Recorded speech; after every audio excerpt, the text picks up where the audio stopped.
3 hikers, dense Canadian wilderness, no signal. And then something steps out of the tree line, not a grizzly, too tall, way too tall. One of them pulls out their phone, hits record, and what's on that footage has wildlife scientists refusing to comment on camera. Here's what we know.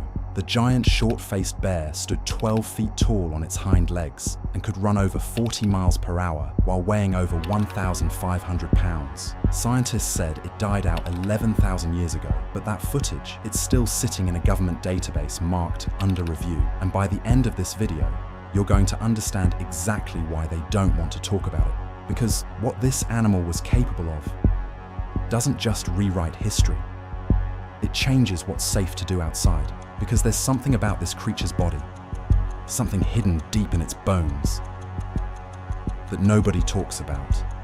And once you see it, you'll never look at the wilderness the same way again. Most people have never heard of the short-faced bear, and that's not an accident.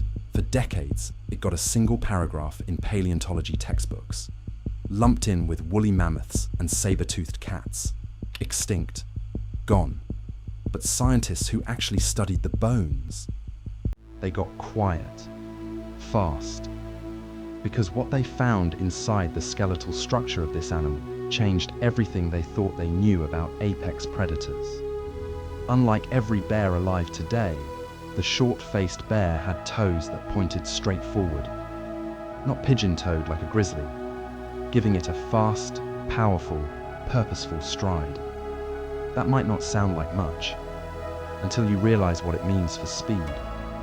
A grizzly bear, the thing that already terrifies every park ranger in North America, tops out around 35 miles per hour in short bursts. The short-faced bear could hit over 40 miles per hour at 1,500 pounds. That's not a bear. That's a freight train with claws. But here's the part scientists didn't want to print in the textbooks. It's not the speed that's terrifying. It's what it used that speed for. Its skull and shearing teeth point to a highly carnivorous lifestyle. And its eye sockets were set wide apart and faced forward, like a predator, not a scavenger, giving it exceptional forward vision. This animal didn't stumble onto dead prey. It selected its target. It locked on, and then it ran it down. Its prey included ground sloths, bison, and horses. Animals that were themselves massive. Animals that could fight back. It didn't care. Remember I told you there's something hidden in the bones that nobody talks about? Here it is. When we peel back the skin and look at the skeletal structure, the secret is revealed. Its long legs and relatively light build suggest it was likely faster than most other carnivores of its time, including the saber-toothed cat and the American lion. Let that sink in. The saber-toothed cat, the animal most people think was the ultimate Ice Age killer, couldn't outrun this bear. This wasn't an isolated predator. It owned the entire western half of North America. It was everywhere. And there's something about where its fossils keep turning up that scientists have been oddly reluctant to address publicly. Look at the face. If you saw a grizzly right now, you'd recognize it. Broad nose, long snout, familiar shape. The short-faced bear looked nothing like that. Its face was compressed, almost crushed inward, which gave it a profile that witnesses throughout history have described as almost human from a distance. Wide-set eyes, flat face, massive height, from far away, in low light, at the edge of a tree line. Your brain wouldn't file it as bear. It would file it as something wrong, something that shouldn't exist, and that human-like face. It might be the reason why the government is so hesitant to release the footage we're about to talk about. For decades, deep wilderness hikers across British Columbia, Alaska, and the Yukon have reported the same thing. A shadow, too tall to be a grizzly, moving on 2 legs for longer than any bear should, and then gone, back into the trees. Wildlife officials call it mice identification, stress, overactive imagination. And remember that footage I mentioned? The one the government is hiding. It allegedly shows exactly what those hikers are describing. But here's what's interesting. The short-faced bear's range covered exactly the same territories where these modern sightings keep clustering. Alaska, Yukon, the Western Wilderness Corridor, and those fossils that keep turning up in unusual locations.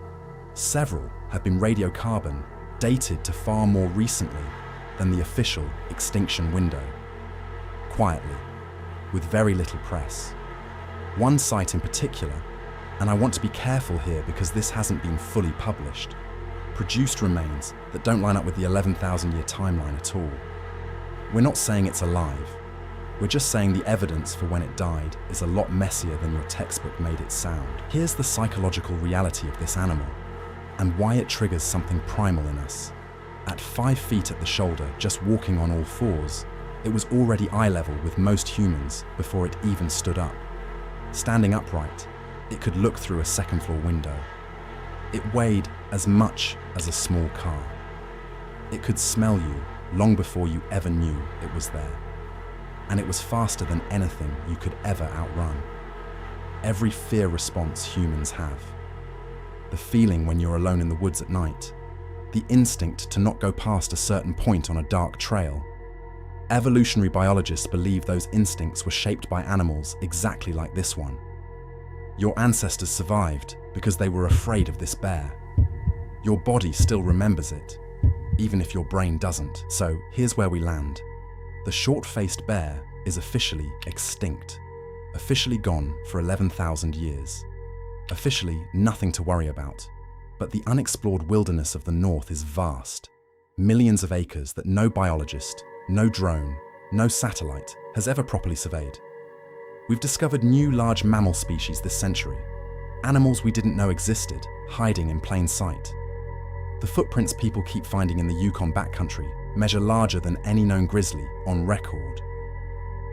The sightings keep coming. And that government database with the hiker footage, still marked under review. 18 months later, we're not telling you what to believe.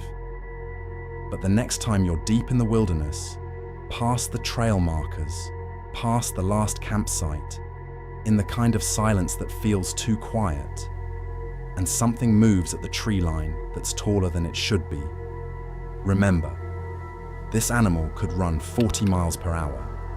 You wouldn't hear it coming. You wouldn't see it in time. The only question left is it still out there? The answer might already be walking towards someone right now.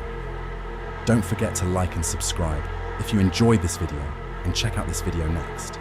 I'm sure you will like it.